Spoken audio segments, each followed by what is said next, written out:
Saudari-saudara yang terkasih di dalam Tuhan Yesus, marilah kita berdoa. Dalam nama Bapa dan Putra dan Roh Kudus. Amin. Bapa kami yang ada di sorga, dimuliakanlah namamu. Datanglah kerajaan-Mu, dan jadilah kehendak-Mu di atas bumi seperti di dalam sorga. Berilah kami rezeki pada hari ini, dan ampunilah kesalahan kami, seperti kami pun mengampuni yang bersalah kepada kami.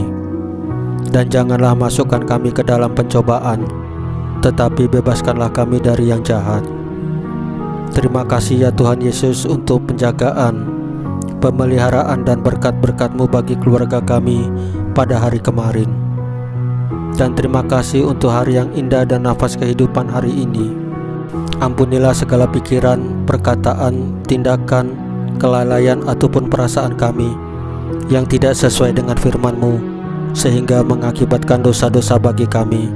Ampunilah ya Tuhan Yesus dengan kerahiman-Mu, dan berikanlah kerinduan yang besar kepada kami untuk menyambut sakramen Maha Kudus, yaitu Engkau sendiri, baik dalam misa online ataupun misa offline. Ya Roh Kudus, hadirlah saat ini untuk memimpin dan membimbing kami dalam membaca firman Tuhan Yesus dan merenungkannya, sehingga kami dapat mengerti maknanya dan dapat kami laksanakan dalam hidup kami sehari-hari di tengah masyarakat kami. Amin.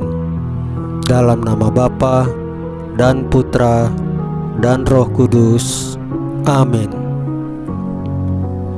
Pembacaan Injil Lukas pasal 18 ayat 9 sampai dengan 14 dengan perikop perumpamaan tentang orang Farisi dengan pemungut cukai.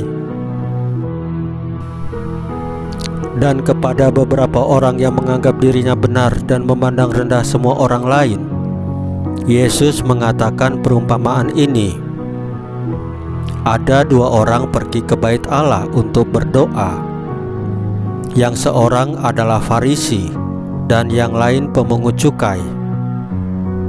Orang Farisi itu berdiri dan berdoa dalam hatinya begini, "Ya Allah, aku mengucap syukur kepadamu karena aku tidak sama seperti semua orang lain, bukan perampok, bukan orang lalim, bukan pezina, dan bukan juga seperti pemungut cukai ini.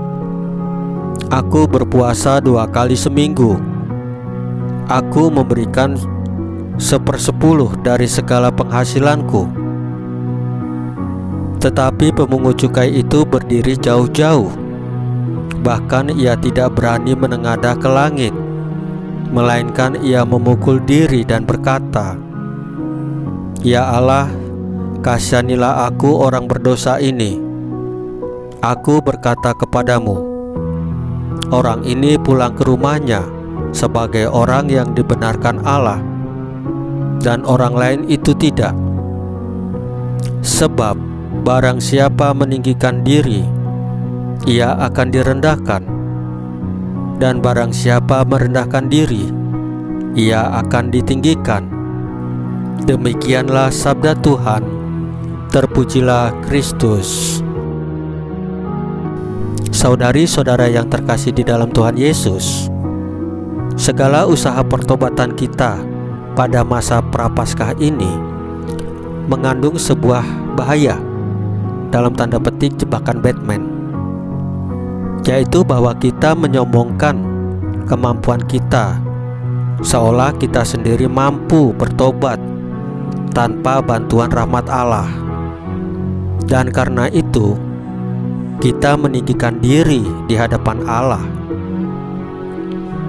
Inilah sikap orang Farisi yang dikecam Tuhan Yesus. Tuhan Yesus memuji sikap pemungut cukai yang rendah hati karena dia dibenarkan Allah. Barang siapa meninggikan diri akan direndahkan, dan barang siapa merendahkan diri akan ditinggikan. Usaha pertobatan yang kita lakukan tidak lepas dari kuasa rahmat Allah yang bekerja di dalam diri kita, karena Dialah yang menyembuhkan kita, yang membalut kita, pada hari ketiga akan membangkitkan kita. Karena itu, usaha pertobatan kita harus membuat kita sungguh-sungguh mengenal Tuhan dan cara kerjanya. Allah menyukai kasih setia dan bukan kurban sembelihan. Pengenalan akan Allah lebih daripada kurban-kurban bakaran. Saudari-saudara yang terkasih dalam Tuhan Yesus, marilah kita berdoa dalam nama Bapa dan Putra dan Roh Kudus. Amin. Ya Bapa, selidikilah hati kami dan bantulah kami untuk mengenal kehadiran-Mu dan karya-karya-Mu. Jangan biarkan kami tersandung oleh kesombongan diri. Salam Maria, penuh rahmat Tuhan sertamu. Terpujilah engkau di antara wanita, dan terpujilah buah tubuhmu Yesus. Santa Maria Bunda Allah, doakanlah kami yang berdosa ini, sekarang dan waktu kami mati. Ya Tuhan Yesus, tambahkanlah iman kami hanya kepadamu saja, karena Engkau adalah Tuhan dan Juru Selamat kami satu-satunya, tidak ada yang lain. Amin. Dalam nama Bapa dan Putra dan Roh Kudus. Amin. Saudari-saudara yang terkasih di dalam Tuhan Yesus, bacaan firman dan renungan hari ini sudah selesai. Tuhan Yesus memberkati kita semua. Amin.